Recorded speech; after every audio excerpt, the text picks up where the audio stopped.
बिस्मिल्लाहिर्रहमानिर्रहीम। अस्सलाम वालेकुम नाज़रीन इकराम, मैं हूं मखदूम शाहबुद्दीन और आप देख रहे हैं मेरा फेसबुक और यूट्यूब चैनल। उम्मीद करता हूं आप सब लोग बखैर वाफियत होंगे और जहां भी होंगे अपने अहले खाना समेत खुश भी होंगे और महफूज भी। नाज़रीन इकराम, बड़ी इंपॉर्टेंट डेवलपमेंट्स हैं इस वक्त जो आपके सामने रखनी है। आज 24 सितंबर 2024 मंगल का दिन इंतहाई अहमियत इख्तियार कर गया है। पाकिस्तान के अदालती महाज से कुछ बहुत बड़ी डेवलपमेंट्स हैं। एक जानिब तो लाहौर हाई कोर्ट में एक सरेंडर हुआ है, तो वहीं दूसरी जानिब इस्लामाबाद हाई कोर्ट में एक इल्जाम सच साबित हुआ है। वो इल्जाम स्टेट पर शहरियों के अगवा का इल्जाम है। साथ ही साथ इस्लामाबाद हाई कोर्ट में इमरान खान के मिलिट्री कोर्ट्स में मुबैना और मुमकिना ट्रायल जो है उसके हवाले से केस की समाअत और केस के डिस्पोज ऑफ होने के हवाले से भी डिटेल्स आपके सामने रखूंगा। और सुप्रीम कोर्ट ऑफ पाकिस्तान में इलेक्शन ट्रिब्यूनल केस में पाकिस्तान तहरीक इंसाफ के वकील ने इस समाअत का बाइकॉट किया है। काजी ने बेंच से अलग होने से इनकार कर दिया है। ये सारी की सारी डेवलपमेंट्स इस वक्त बहुत ज्यादा इंपॉर्टेंट हैं जो आपके सामने रखनी है, लेकिन इनसे भी ज्यादा अहम पाकिस्तान के अदालती महाज पर जो 4-5 बड़ी अपडेट्स हैं अभी तक की, वो मैं आपके सामने रखूंगा तफसील से। लेकिन उससे भी बड़ी खबर इमरान खान की अडियाला जेल में सहाफियों से अहम गुफ्तगू है। DGISI के हवाले से इमरान खान ने अहम तरीन बयान जारी किया है और कुछ मजीद नए इंकशाफात किए हैं। ये 8 बड़ी खबरें हैं जो मैंने आपके सामने रखनी है। अगर अभी तक आपने इस वीडियो को लाइक नहीं किया तो लाइक जरूर कर दें। आपके लाइक्स और कमेंट्स जो हैं वो बहुत ज्यादा इंपॉर्टेंट हैं, क्योंकि फायरवॉल एक्टिव हो चुकी है। फायरवॉल के असरात कम करना आपके हाथ में है। नाज़रीन इकराम, सबसे पहले तो एक बहुत बड़ी अपडेट सुप्रीम कोर्ट से यह है कि सुप्रीम कोर्ट के जज हैं जस्टिस जाया अफरीदी। उन्होंने मखसूस नशिस्तों के केस से मुतल्लिक फैसले में अपना इख्तलाफी नोट जारी किया है। यह इख्तलाफी नोट जस्टिस अमीनुद्दीन और जस्टिस नईम अख्तर अफगान वाला नहीं है। जस्टिस जाया अफरीदी ने 26 सफ़ात पर मुश्तमिल इख्तलाफी नोट तहरीर किया, जिसमें कहा गया है कि सुन्नी इत्तेहाद काउंसिल मखसूस नशिस्तों के हुसूल के लिए आईनी तकाज़ों पर पूरा नहीं उतरती, इसलिए सुन्नी इत्तेहाद काउंसिल की दरखास्त मुस्तरद की जाती है। लेकिन जस्टिस याया अफरीदी साहब ने एक बड़ी अहम बात कही और इन्होंने इख्तलाफी नोट में कहा कि तहरीक इंसाफ सियासी जमात है और मखसूस नशिस्तों के लिए अहल भी है, मगर PTI इस अदालत के सामने फरीक नहीं बनी, इसलिए मैं PTI को और जो अक्सरियती फैसला है उसके हवाले से उसे सपोर्ट नहीं कर सकता। ये जस्टिस जाया अफरीदी का इख्तलाफी नोट है। और इस सब के अंदर जस्टिस जाया अफरीदी ने भी असूलन तो देखा जाए तो उसी मौक़िफ़ की तायद की है जो 8 सुप्रीम कोर्ट के जजेस ने किया और जिस तरह का उन्होंने फैसला दिया। अलबत्ता 8 जजेस ने आर्टिकल 187 जो मुकम्मल इंसाफ का तकाजा करता है उसके तहत पाकिस्तान तहरीक इंसाफ को सीटें दी। लेकिन जस्टिस जाया अफरीदी कहते हैं कि सुन्नी इत्तेहाद काउंसिल की तो दरखास्त मुस्तरद है, लेकिन PTI की ये सीटें बनती थी, लेकिन PTI अगर फरीक बनती तो ये सीटें हम PTI को दे देते। तो ये इनका इख्तलाफी नोट है। खैर, ये उस तरह के 2 जजेस वाले इख्तलाफी नोट के हवाले से नहीं है जिसका पोस्टमार्टम जस्टिस मंसूर अली शाह साहब ऑलरेडी कर चुके हैं।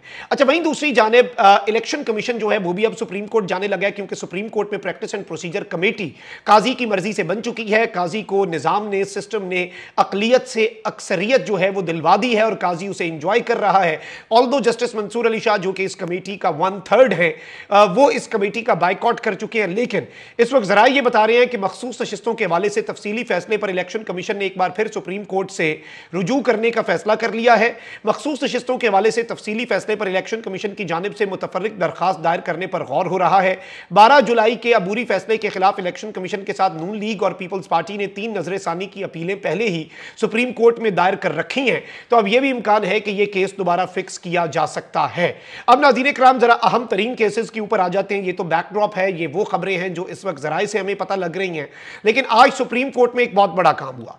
सुप्रीम कोर्ट ने पंजाब में इलेक्शन ट्रिब्यूनल्स की तश्कील से मुतल्लिक केस का फैसला महफूज कर लिया।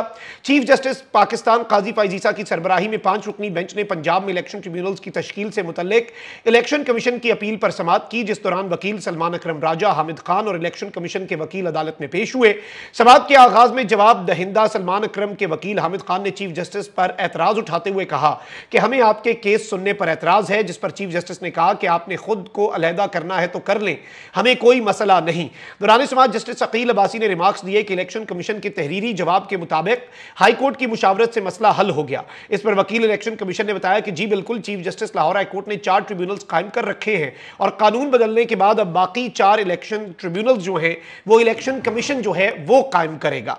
जिस पर काजी फाइजीसा ने कहा कि जो मामलात अदालत के नहीं उन्हें आपस में हल करें। एक दरखास्त कर करके थक गया हूं, हूं कि देखें आइन क्या कहता है, आइन की किताब है लेकिन कोई आइन को नहीं पढ़ता। कल साहब ने वही राग लापा, लेकिन आज बाज़ाब्ता तौर पर पाकिस्तान तहरीक इंसाफ ने काजी फाइज ईसा के ऊपर केस की समाअत के दौरान खुलकर अदम एतमाद किया, लेकिन काजी साहब ने जो पीटीआई की उनके ऊपर एतराज़ की दरख्वास्त थी उस दरख्वास्त को मुस्तरद कर दिया और पंजाब में इलेक्शन ट्रिब्यूनल्स की तश्कील से मुतल्लिक केस का फैसला काजी फाइज ईसा साहब ने महफूज कर लिया।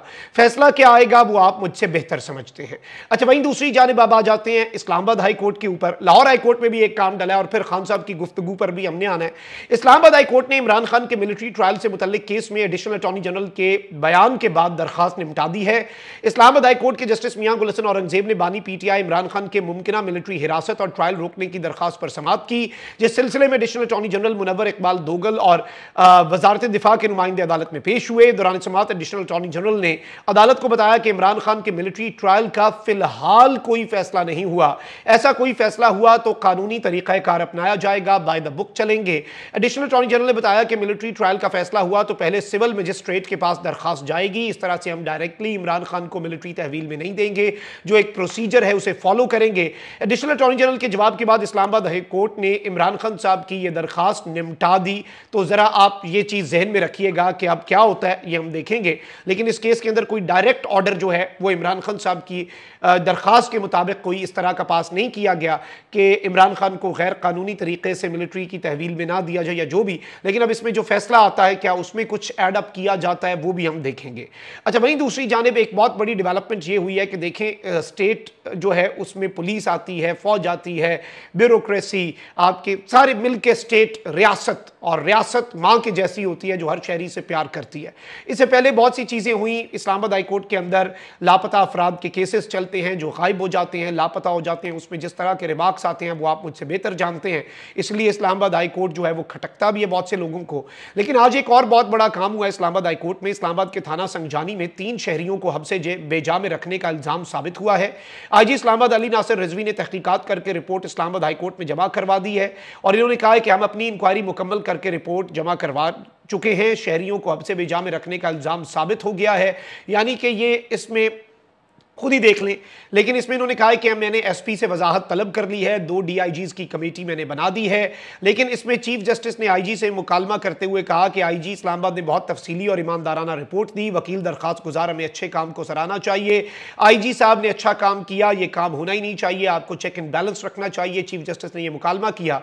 यह नाज़रीन इकराम 30 अगस्त के वाक़े का एक मुकदमा है जो कि 19 सितंबर को दर्ज हुआ। SHO पर मुकदमा दर्ज करके उसे गिरफ्तार किया गया और यह बेसिकली एक इंतहाई अजीब सा केस है। लेकिन जाहिर बात है जब पुलिस को आप आदत डाल देंगे, ये कोई पॉलिटिकल मामला नहीं है, लेकिन जब पुलिस को आप आदत डाल लेंगे कि लोगों को वो इल्लीगली और अनलॉफुली डिटेन करे, तो फिर पुलिस वो अपने वेंडेटाज के लिए, अपने एजेंडाज के लिए भी उस टूल को इस्तेमाल करेगी जो टूल स्टेट पुलिस को दे रहा है। तो ये चीज जरा आपको ज़हन नशीन रखनी होगी। ऑल्दो आज बाज़ाब्ता तौर पे शहरियों को हब्से बेजा में रखने का इल्जाम इस्लामाबाद हाई कोर्ट में साबित हुआ है पुलिस की तरफ से। अच्छा, वहीं दूसरी जानिब जस्टिस आलिया नीलम साहिबा जो हैं उनकी अदालत में लाहौर हाई कोर्ट में प्रैक्टिस एंड प्रोसीजर ऑर्डिनेंस 2024 के खिलाफ दायर दरखास्तों पर आज केस की समाअत होनी थी और इस सब के अंदर chief justice Lahore high court justice Aliya Neelam साहिबा जो हैं उन्होंने कॉज लिस्ट ही मनसूख कर दी। तो आज एक इसे आप सरेंडर कहें या जो भी है, या फिर इस मामले से पीछे हटना कहें, whatever you want to term it, लेकिन ये एक बहुत अहम तरीन अपडेट है। अब इस सब के अंदर आप ये देखें कि जस्टिस आलिया नीलम साहिबा के हवाले से आप अब पंजाब इलेक्शन ट्रिब्यूनल्स का जो सुप्रीम कोर्ट में केस चला जिसमें कह रहे हैं कि जी ठीक है 4 ट्रिब्यूनल्स लाहौर हाई कोर्ट ने बनाए और बाकी 4 अब इलेक्शन कमीशन रिटायर्ड जजेस पर बना ले, तो उसमें भी जस्टिस आलिया नीलम ऑलरेडी पहले डट गई थी, लेकिन अब यूं लग रहा है कि चीजें दूसरी तरफ को जा रही हैं। अब जरा आ जाते हैं इमरान खान साहब की आज गुफ्तगू के ऊपर और इस मामले को डिस्कस कर लेते हैं। इमरान खान ने अदलिया पर हमले के खिलाफ जुमेरात को मुल्क गिर एहतजाज का ऐलान कर दिया है। अडियाला जेल में गुफ्तगू के दौरान कहा कि जुम्मे को हमारा अपना एहतजाज है और हफ्ते को रावलपिंडी में जलसा करेंगे, जलसे की इजाजत ना दी गई तो फिर रावलपिंडी में एहतजाज करेंगे। तो इमरान खान साहब ने कहा है कि जुम्मे को एक एहतजाज तो हो रहा है, हफ्ते को रावलपिंडी में जलसा भी हो रहा है, लेकिन अब जुमेरात को अदलिया की आजादी के लिए स्पेसिफिकली अलग से एहतजाज होगा और मुल्क गिर एहतजाज होगा। तो यह एक बहुत बड़ी अपडेट है। अब जरा इमरान खान साहब की गुफ्तगू में आपके सामने पूरी रख देता हूं। इमरान खान साहब ने कहा कि सारी कौम को पता है कि इस वक्त आर्मी चीफ मुल्क चला रहा है। आर्मी चीफ ने मुझे तोड़ने के लिए तोशाखाना रेफरेंस में बुशरा बीबी को सजा दिलवाई। मुझे और मेरी बीवी को कुछ होता है तो वो जिम्मेदार जिम्मेदार होंगे। लंदन प्लान उनके और नवाज शरीफ के दरमियान था। लंदन प्लान के लिए जजेस को भी साथ मिलाया गया और जो इंटेलिजेंस एजेंसी है उसने जजेस की तकर्रियां करवाई। है इमरान खान साहब का इल्जाम है। कहते हैं कि अगस्त में जब मुझे पकड़ा गया तो पुलिस मेरे बेडरूम में दाखिल हुई, वहां से मेरा पासपोर्ट और चेकबुक भी ले गए। इनाम शाह और तोशा खाना के एक मुलाजिम को एजेंसी ने मेरे खिलाफ वादा माफ गवाह बनवाया। तोशा खाना में सजा दिलवाने के लिए दुबई में पार्ट टाइम सेल्समैन से ग्राफ ज्वेलरी सेट की मालियत का तखमीना लगवाया गया। तोशा खाना रेफरेंस बनाने पर चेयरमैन नैब और इनाम शाह के खिलाफ मैं केस भी करूंगा। फवाद चौधरी के हवाले से मैं आपको यह बता दूं कि इमरान खान साहब ने कहा कि वो प्रेस कॉन्फ्रेंस कर चुका था, लेकिन इसके बावजूद उसे वादा माफ गवाह बनाने के लिए पकड़े रखा। परवेज इलाही और शाह महमूद कुरैशी आज प्रेस कॉन्फ्रेंस कर दें तो उनके केसेस खत्म हो जाएंगे। फिर इमरान खान साहब ने कहा कि चीफ जस्टिस सुप्रीम कोर्ट काजी फाइजीसा को फैजाबाद केस और भुट्टो केस भी याद है, लेकिन नजर नहीं आ रहा कि लोग मिलिट्री जेलों में पड़े हुए हैं। फिर इमरान खान साहब ने कहा कि 18 मार्च को मुझे जुडिशल कॉम्प्लेक्स में कत्ल करने का मंसूबा था। 24 घंटे पहले ही जुडिशल कॉम्प्लेक्स को टेक ओवर कर लिया गया था। सादा कपड़ों में मलबूस बहुत से लोग जुडिशल कॉम्प्लेक्स में मौजूद थे। क्यों जुडिशल कॉम्प्लेक्स की सीसीटीवी फुटेज सामने नहीं ला रही? जो मशरकी पाकिस्तान में हुआ वही आज हो रहा है। मशरकी पाकिस्तान में मुजीबुर रहमान का मैंडेट चोरी करके मुल्क को तोड़ा गया। मुजीबुर रहमान की अक्सरियत से याया खान की ताकत खत्म हो जाती। हमदुर रहमान कमीशन रिपोर्ट में लिखा है कि मुजीबुर रहमान इलेक्शन जीत चुका था। ये सारी बातें इमरान खान साहब जो हैं उन्होंने लिखी। फिर इमरान खान साहब ने ये आज बात कही है सहाफियों से गुफ्तगू में कि इस वक्त बादशाह पीछे बैठा हुआ है और मोहसिन नकवी वाइसरॉय बना हुआ है। शहबाज शरीफ फीते काटता फिर रहा है, उसके पास कोई ताकत नहीं, मुल्क का मुआशी तौर पर बेड़ा गर्क हो चुका है। आसिफ जरदारी और शरीफ फैमिली के अरबों डॉलर बाहर पड़े हैं। फिर खान साहब ने इनकी करप्शन के ऊपर बहुत ज्यादा बात की। अब इस सब के अंदर मैं आपको यह बता दूं कि इमरान खान साहब ने कहा कि आर्मी चीफ की तकर्री से पहले आरिफ अलवी के जरिए पैगाम भेजा था कि हम तुम्हारे मुखालिफ नहीं।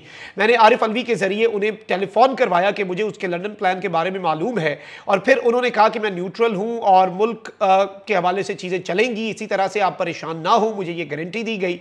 अब इसमें इमरान खान साहब जो हैं उन्होंने अब जो सख्त बातें की हैं वो मैं आपको बता देता हूं। इमरान खान साहब ने कहा है कि मैं किसी की गुलामी कबूल नहीं करता, गुलामी से बेहतर मौत है। क्या आपको काजी फाइजीसा से इंसाफ की उम्मीद है? इमरान खान से सवाल हुआ। इमरान खान साहब ने कहा, कुछ देर खामोश रहे और फिर बोले कि कौम सब कुछ देख रही है, मैं इस पर कोई राय नहीं देना चाहता। आज मुल्क बदल चुका है और लोगों में शऊर आ चुका है। हमें गद्दार बनाया गया, 9 मई में फंसाया गया, लेकिन पूरी कौम ने 8 फरवरी को बता दिया कि वो कहां खड़ी है। कई जजेस Mohsin Naqvi chief election commissioner और निगरान हुकूमत लंदन प्लान का हिस्सा है। मैंने कभी फौज से लड़ाई नहीं की। जनरल बाजवा ने ही मेरी पीठ में छुरा घोंपा। मैं जनरल बाजवा को डी नोटिफाई कर सकता था लेकिन नहीं किया। हमने इस सब के बावजूद भी जनरल बाजवा से मुलाकात के लिए कमेटी बनाई। सिर्फ सिपा सालार फौज नहीं, वो इलेक्शन लड़कर यहां नहीं आया। फिर इमरान खान साहब ने कुछ और बातें भी कही हैं और इमरान खान साहब ने इस सब के ऊपर अपनी जो राय है वो दी है कि इस वक्त फौज जो है उसके साथ इमरान खान साहब ने कहा है कि मेरा कोई फड्डा नहीं है। फिर इमरान खान साहब ने मौजूदा हालात के हवाले से बात की और फिर कहा कि जी बुशरा बीबी की कि आप टेस्ट करवाएं और ये टेस्ट जो है बुशरा बीबी के शौकत खानम से करवाए जाएं। ये सारी की सारी चीजें बड़ी इंपॉर्टेंट हैं। अब नाज़रीन इकराम, DGISI की तैनाती और जो एक नई खबर आई है उसके हवाले से इमरान खान साहब ने जो तज्जिया दिया वो बड़ा इंपॉर्टेंट है। कहते हैं कि बदकिस्मती है कि DGISI की तैनाती की खबरें हेडलाइन बनती हैं। दुनिया में कहीं भी फौजी अफसर की तैनाती पर खबरें नहीं छपती, ये सिर्फ हमारे मुल्क में होता है, हालांकि इनका सियासत में कोई किरदार नहीं होता। इमरान खान साहब ने नए DGISI के हवाले से कोई बात नहीं की। जाहिर बात है वो आएंगे, अभी उन चीज़ें होंगी, बहुत से मामलात होंगे, लेकिन इमरान खान साहब ने एक पॉलिसी के हवाले से जो एक चीज़ होती है, जिस तरह से खबरें चल रही हैं, हेडलाइंस चल रही हैं, उस पर ज़रूर बात की कि हमारे मुल्क में डायनेमिक्स ये हैं कि इस तरह से हेडलाइन और इतनी बड़ी खबर बन जाती है DGISI का ना। एंड दिस इज रियलिटी, देखें ग्राउंड रियलिटी तो यही है ना। तो खान साहब ने इस पर ज़रूर बात की। अपना बहुत ख्याल रखें। निगरान पाकिस्तान जिंदाबाद।